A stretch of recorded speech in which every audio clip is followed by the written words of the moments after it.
Howdy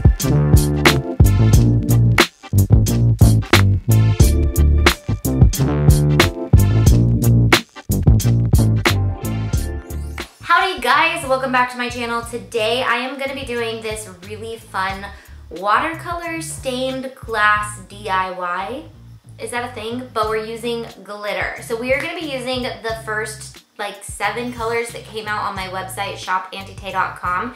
If you want discounts on my products, you should be a member of anyrthing.com because you always get 20% off, plus you get extra coupon codes, and you also get access to like thousands of SVGs. So this SVG is a part of one of our Bell bundles and it's super cute. And next week I'm gonna be showing you guys how to do the matching shoes and they're really cute. So you're not gonna wanna miss it, but let's get going.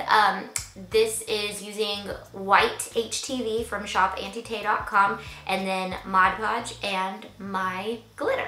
All right, let's go.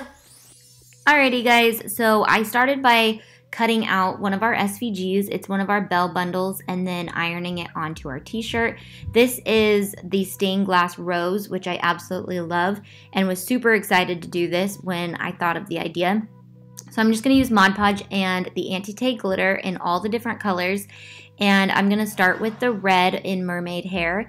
And I'm going to paint in all the pieces that I want. So the Mod Podge will create like a dark, like it'll look like it's wet, but once it dries, it'll be kind of solid. So what I'm going to do is I'm going to go in and paint most of the pieces on the rose on the right side with Mod Podge and do it all red, and then I'm going to slowly fade it into pink. So do all the pieces on the right, and then just on the right edge of each side of the left side, I'm going to put Mod Podge. Then I'm just going to dump my glitter right on top and let it dry. Then once it's completely dry, I'm going to dump it off and put all my glitter back in my bottle, and then I'm going to start on another color.